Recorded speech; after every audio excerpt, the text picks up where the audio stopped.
एक बयान आपका काफी चर्चा में रहा था हनुमान जी बेनीवाल को लेके कि वही मैदान वही घोड़े वापस आ जाए, आमना सामना हो जाएगा। क्या लगता है आने वाले लोकसभा चुनाव में? मैं तैयार हूँ।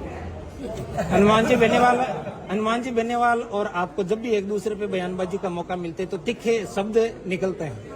कोई पारिवारिक या राजनीतिक लड़ाई? हम तीखे शब्द बोलते हैं, वो अपशब्द बोलते हैं, इतना फर्क है।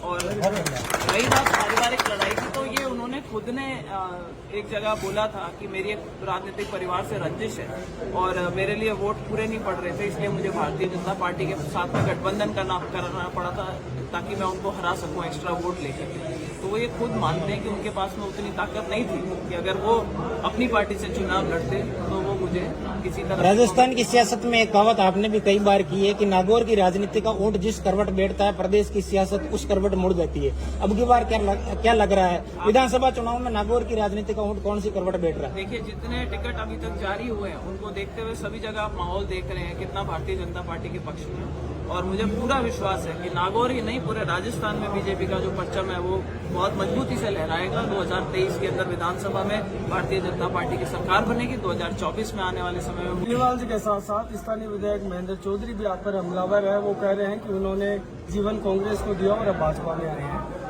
महेंद्र जी जब कांग्रेस में थे और जब मैं कांग्रेस से सांसद का चुनाव लड़ रही थी तो महेंद्र जी यहाँ पे क्या कर रहे थे वो मुझसे ज्यादा आप लोग जो यहाँ स्थानीय है नावा और कुचामन में आप लोगों को ज्यादा मालूम है, तो मैं इस बारे में कम ही बोलूँ तो ज्यादा ठीक है। और रही बात की मेरे भाजपा में ज्वाइन करने के जो कारण है उनमें से शायद महेंद्र जी जैसे जो नेता है उसका एक कारण ये भी है कि वहाँ पे आपके एमएलए होकर के और आपकी खिलाफत करते थे। भारतीय जनता पार्टी अगर मैं कांग्रेस से चुनाव लड़ रही हूँ अगर वो मेरी खिलाफत करें या मेरे खिलाफ प्रचार करें तो उनका धर्म बनता है। लेकिन हर एक कांग्रेसी का जिसके अंदर मैंने जब उन्होंने विधानसभा का चुनाव लड़ा मैंने उनकी पूरी मदद करने का प्रयास किया, और जब मेरे लोकसभा के चुनाव आए तो वो खुली खिलाफत कर रहे थे। और यहाँ पे जितने लोग यहाँ पे बैठे कईयों के पास उन्होंने फोन करके भी कहा होगा कि ज्योति को वोट नहीं देना, वो सारी सूचनाएं हमारे पास में आई। कल आपने एक बड़ा मास्टर स्ट्रोक लगाया है, खींवसर के नेताओं को आपने भाजपा ज्वाइन, आरएलपी के नेताओं को भाजपा ज्वाइन कराई है, क्या कहेंगे आप?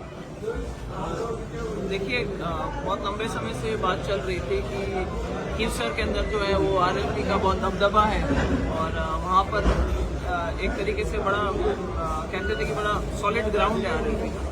तो कल मुझे लगता है कि आरएलपी को एक बड़ा झटका लगा है, जहाँ दोनों वर्तमान जो हमारे प्रधान है आरएलपी पृष्ठभूमि से आते हैं उन्होंने भारतीय जनता पार्टी ज्वाइन करी। बड़ी शानदार ज्वाइनिंग रही और लोगों में बड़ा उत्साह है। और नागौर के अफसर से भी बहुत इस चीज़ के लिए हमारे पास में फोन आए थे और ऐसे बहुत से लोग हैं जो आरएलपी छोड़ करके भारतीय जनता पार्टी का दामन थामना चाहते हैं। आप भी नागौर से चुनाव लड़ रहे हैं, कितना आश्वस्त है और क्या रहेगा आपका? देखिए, आज टिकट मिलने के बाद नागौर में पहली बार जा रही हूँ और जो रास्ते में माहौल दिखा है, जो जोश दिख रहा है लोगों का, उसको देखते हुए लगता है कि भारतीय जनता पार्टी का पूरे नागौर जिले में बहुत अच्छा माहौल है। आज हम यहाँ नावा कुचामन में आज विजय सिंह जी हमारे साथ हैं तो इनके पक्ष में बहुत ही फेवरेबल माहौल है। मुझे लगता है नावा में इनकी जीत सुनिश्चित है और शायद यहाँ पर तो ये फैसला करना भारी होगा कि जीत कितने अंतर से हो रही। हमारी बात तो टिकट आने के बाद में मकराना विधानसभा क्षेत्र से जब टिकट मिला था तो बागी प्रकाश जी भाकर सामने आ रहे हैं। उन्होंने जो सभा की थी उनमें आपका नाम भी लिया था कि ज्योति जी मिर्दा ने भी मेरे खिलाफत की थी और टिकट एक पैराशूट उम्मीदवार को दिला दिया। क्या मानते हैं? पैराशूट तो कैसे हो सकते हैं मीचर साहब, वहाँ पे ये मेरे समझ में नहीं आता।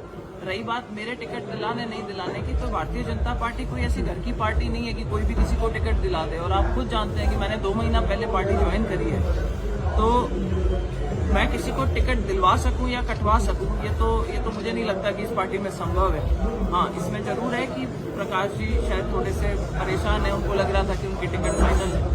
और जो आदमी मेहनत करता है 5 साल, जाहिर सी बात है कि उसको थोड़ा मायूस होना वाजिब है। मुझे लगता है कि जल्दी ही वो पार्टी के साथ में वापस आएंगे और जो पिक्चर साहब हैं उनके साथ जुड़ करके और भारतीय जनता पार्टी का अच्छा माहौल बनाएंगे। आप मोदी जी की सरकार फिर से रिपीट। अशोक जी गहलोत एक बात बार कहते हैं कि जो पिछले 30-35 साल का ट्रेंड है अब की बार टूटेगा। एक बार कांग्रेस और एक बार बीजेपी का जो ट्रेंड चल रहा है और 35 साल बाद में पहली बार हम सरकार रिपीट करने जा रहे हैं।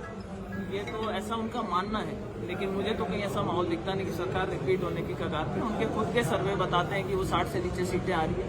अगर वो इस तरीके का कॉन्फिडेंस दिखा रहे हैं पब्लिकली, तो उसके पीछे क्या कारण है वो तो वही बता। एक अंतिम मार्केट आपकी सरकार बना रहा है, आपकी 115 से 16 सीटें दे रहे हैं, आपको क्या अनुमान है भाजपा कितनी सीटों पर जाएगी? देखिए, ये तो इतनी टिकटें डिक्लेयर होने के बाद में अगर सट्टा बाजार मैंने फॉलो नहीं किया, पर अगर आप कह रहे हैं अगर ये आकलन है तो जीत तो सरकार मतलब पहले से ही बन के आ रही है। और बाकी की जब सीटें अनाउंस होंगी तो ये मेरे को लगता है कि ये जो फिगर है काफी ऊपर जाएगा। क्लियर बढ़िया मेजोरिटी के साथ में भारतीय जनता पार्टी की सरकार बनेगी। नवा विधानसभा में आप अभी मौजूद है, नवा विधानसभा सीट को लेके क्या समीकरण कहते हैं? मैं यही कहना चाहती हूँ कि विजय सिंह जी को भारी मतों से यहाँ से विजयी बनाएं, भारतीय जनता पार्टी को यहाँ पे मजबूत करें।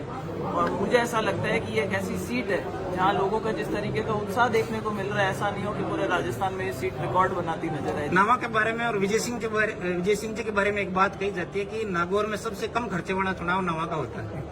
उन्होंने आते ही अपना हिसाब बता दिया था। अभी मुझे भी पीछे एक जगह रुके थे जब उन्होंने एक बताया था कि मेरी जेब में इतने पैसे थे, 1100 रुपए मंदिर में चढ़ा दिए, उसके बाद में जितने बचे हम इतने चुनाव लड़ना है, खर्चा आप लोगों को उठाना। विजय सिंह जी क्या मानते हैं जब लोग चुनाव में अरबों करोड़ों की बात करते हैं, से कम खर्चे में चुनाव कैसे संभव हो पाता है? ये जनता ही करती है अपने आप खर्चा। या कोई फॉर्मूला ऐसा? नहीं, फॉर्मूला नहीं है, जनता का ये फॉर्मूला। चलिए, धन्यवाद। सरल स्वभाव है। कई भ्रष्ट कांग्रेसी को